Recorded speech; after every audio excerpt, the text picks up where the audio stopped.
Imagine this. You've just moved into your dream home, surrounded by nature and silence. A perfect start to a new chapter. At least, that's what Mark and Cheryl thought when they bought their first house in a quiet Georgia town. Their house sat on a spacious property bordering a dense, seemingly endless forest. It felt peaceful, almost too peaceful. The first 2 nights were blissfully uneventful. They spent their weekend unpacking, planning their future, and enjoying the quiet hum of their new life. It wasn't until Monday night, as they lay in bed, the house still and dark, that something unusual happened. A sound crept through the silence, faint at first, but unmistakable. Music. Not from a neighbor's house or a car passing by. No, this music was coming from their backyard. Mark turned to Cheryl. "Do you hear that?" he whispered. Cheryl nodded, her eyes wide. They stayed frozen for a moment, listening. The tune was old, something vintage, with an eerie, static quality, as if it were being played on a gramophone. Unable to ignore it, Mark got up and opened the window. The music grew clearer, a scratchy rendition of Who's Afraid of the Big Bad Wolf, a song from the 1940s. Charming in a Disney cartoon, sure, but chilling when it drifts into your yard at midnight. Mark felt his pulse quicken. "It has to be kids playing a prank," he muttered, trying to reassure Cheryl and himself. But as he stared into the darkness, he couldn't see a soul. Cheryl urged him not to go outside, but Mark insisted. "I'll just check the yard lights," he said. Grabbing his flashlight, he headed downstairs and out the back door. The music, impossibly, grew louder as he stepped onto the grass. But it wasn't coming from the yard. He followed the sound to the edge of the woods. The flashlight's beam barely pierced the blackness between the trees. And then, silence. The music stopped, leaving only the faint rustling of leaves in the wind. Mark's breath hitched. The forest felt alive, as if it were watching him. After standing there for what felt like hours, he turned and hurried back inside, locking the door behind him. "That's it," he said, trying to smile. "Probably just kids messing with us. Let's not overthink it." Cheryl didn't look convinced, but she nodded and agreed to let it go. The next night, though, the music came back. Louder this time, the same scratchy melody, echoing into their room. Cheryl squeezed Mark's arm, her voice trembling. "Don't go out there again. Just call the police." Mark hesitated. He didn't want to seem paranoid. "Let me check one more time," he said, reluctantly. He grabbed a jacket and headed downstairs, flashlight in hand. As he stepped into the yard, the music shifted. It was now playing Tiptoe Through the Tulips, the off-kilter melody twisting the air. And then he saw it. Not a person, but something on the ground glinting in the flashlight's beam. An old, battered radio. He crouched to inspect it, the creepy song still playing.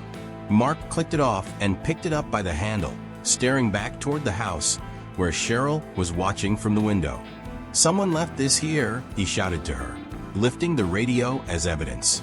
Before Cheryl could respond, she screamed, her voice piercing the night. "Mark, run!" His stomach dropped. He spun around and froze. At the edge of the forest, just beyond the tree line, stood 3 shadowy figures. They were motionless, their forms barely distinguishable in the dark, but they were there watching. Mark didn't wait to figure out who or what they were. He bolted for the house, slamming the door behind him as Cheryl cried hysterically. Mark dialed the police with shaking hands, explaining everything as quickly as he could. When the officers arrived, they found no one. No footprints, no signs of anyone in the woods. They took the radio with them, promising to investigate. "Probably just a prank," one officer said. But Mark couldn't shake the feeling that it wasn't that simple.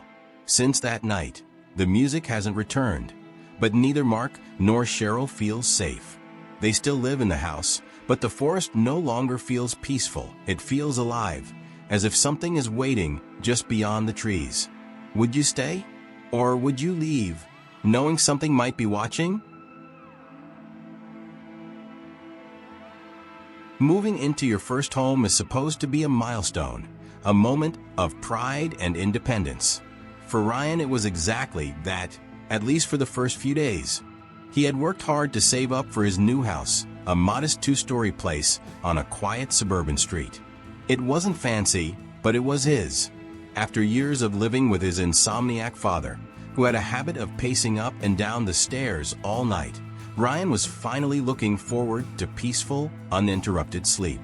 Or so he thought. The first few nights were uneventful. Ryan was still adjusting to the creaks and groans of the old house settling, but nothing seemed out of the ordinary. On Sunday night, he decided to take a melatonin and a sleeping pill to help him finally rest deeply. Within an hour, he was out like a light, dreaming of simpler times. But somewhere in the middle of the night, he woke up. At first, he couldn't figure out what had pulled him from sleep. Groggy and disoriented, he lay still, trying to shake off the lingering haze of his dream. That's when he heard it, slow, deliberate footsteps, ascending the stairs just outside his bedroom door. His heart skipped a beat. The sound was so familiar it took a moment for him to process. It was the exact same rhythm and weight as his father's footsteps, the ones he'd heard for years in his parents' house. But that was impossible. His father wasn't there. Ryan sat up in bed, holding his breath as the steps stopped just outside his door. The house was silent again, but every hair on his body stood on end. At first, he tried to rationalize it. Maybe it was just the house creaking. Maybe he'd imagined it, still half asleep. But something didn't feel right. He called out softly, "Dad?" There was no answer. Summoning courage, Ryan swung his legs out of bed and stepped into the hallway. The floor was cold under his feet as he reached for the light switch. The bulb flickered once before fully illuminating the space. There was nothing there. He exhaled, feeling a wave of relief. Maybe it had been in his head after all. But then he looked down the staircase. Standing at the bottom, bathed in the faint glow of the streetlight filtering through the front window, was a man. He was tall, wearing dark clothing, with a blank white mask covering his face. The figure didn't move, didn't say a word, just stood there, staring up at Ryan. For a moment, Ryan froze, his mind refusing to process what he was seeing. Was this real? Was he dreaming? He felt his legs tremble beneath him as he managed to choke out, "Get out of my house." His voice wavered, more a plea than a demand. The man tilted his head slightly, as if considering the request, then turned around and walked out the front door. The sound of the latch clicking shut echoed through the silence. Ryan's body finally responded, and he bolted down the stairs to lock the door behind him. His hands shook as he twisted the deadbolt into place, adrenaline coursing through his veins. Just as he reached for his phone to call the police, he heard it, the slam of the back door.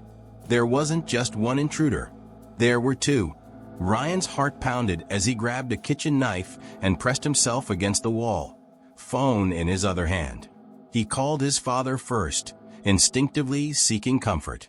"Dad, there's someone in my house," he whispered. His father's voice, calm but urgent, shot back. "Why are you calling me? Call the police now." As Ryan switched calls, his mind raced. Where was the second person? Were they armed? He listened intently, straining to hear over the sound of his own breathing. The house was quiet again, eerily so. The operator's voice brought him back to reality, asking for his address and a description of the intruders. He stumbled through his answers, his voice trembling as he described the man in the mask. The police arrived within minutes, though it felt like hours to Ryan. They swept the house and surrounding property, but the intruders were long gone.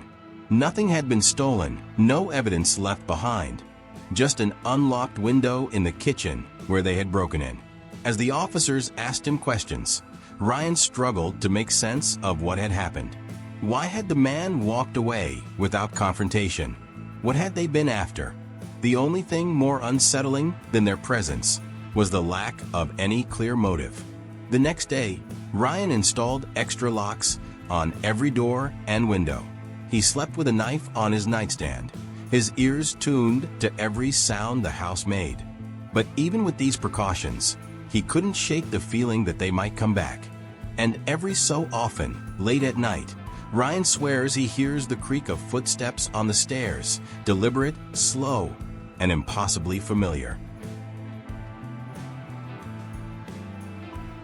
A waterfront home. For many, it's the ultimate dream, a serene escape with views of the water and the gentle sound of rippling waves. For David, it was a no-brainer. He had always wanted a house by the water, and when he found a property that fit his budget, he couldn't believe his luck. Sure, it needed a little work, but with a private dock for his boat and plenty of space, it seemed like the perfect place to start fresh. The first week was busy with unpacking and setting up. His neighbors, a friendly retired couple, introduced themselves and mentioned that the neighborhood was quiet and safe. It all seemed too good to be true. But across the canal, directly opposite David's backyard, stood a house that made him uneasy. It was older, with peeling paint and an overgrown lawn. The windows were always dark, the place lifeless. It gave off the kind of vibe that made you look twice but never too long. For days, David ignored the house and focused on his own. He had plenty to keep him busy. But one night, as he was about to close his bedroom curtains, he glanced across the canal. A single light was on in the otherwise dark house, and in the glow of the window stood a figure. A man. He seemed to be looking right at David's house. David's stomach churned. He told himself it was nothing. The man could be doing anything, staring at the water, lost in thought. But as David moved, the figure didn't.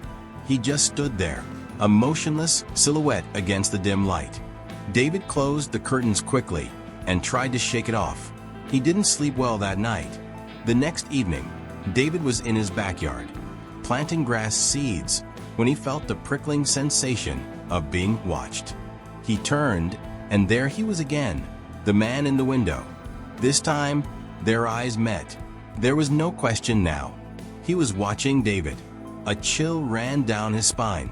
David thought about waving or shouting, but something about the man's stare froze him in place. Instead, he turned and went back inside, telling himself it wasn't worth making a scene. The days passed, and the man became a regular sight. Every night, he stood at the same window, always watching. David began to dread looking outside, but he couldn't help himself.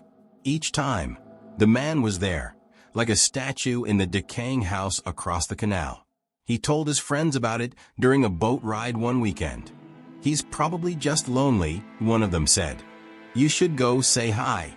But David didn't want to get closer to that house, not with the way the man's presence made him feel. Then came the night everything changed. David was in bed, teetering on the edge of sleep, when he heard something, a soft crunching sound, like footsteps on gravel. He froze, straining to listen. There it was again, closer this time, coming from the backyard. David's heart pounded as he reached for his phone and his bedside lamp. Before he could call anyone, a deafening crash shattered the silence. The sound of breaking glass from downstairs echoed through the house. David bolted upright, adrenaline coursing through him. Grabbing a kitchen knife from his nightstand, he crept to the top of the stairs. Peering down, he saw the source of the noise. A brick lay in the middle of the shattered glass door that led to his backyard deck. David scanned the darkness, his breath shallow. He couldn't see anyone outside. Just as he was about to retreat and call the police, a shadow moved near the edge of the canal. It was the man. Even in the dim moonlight, David could tell it was him. But before David could react, the man disappeared into the trees lining the canal's edge. When the police arrived, David described the man and pointed across the water to the house, where he'd always seen him. The officers looked at each other, confused. "That house has been vacant for months," one of them said. "The previous owner was evicted a while back." David insisted. "I've seen someone there, every night, standing at the window." The officers checked the house anyway, knocking on the door and shining flashlights through the windows. When they returned, they confirmed what David feared most. The house was empty. No one was living there. David couldn't let it go.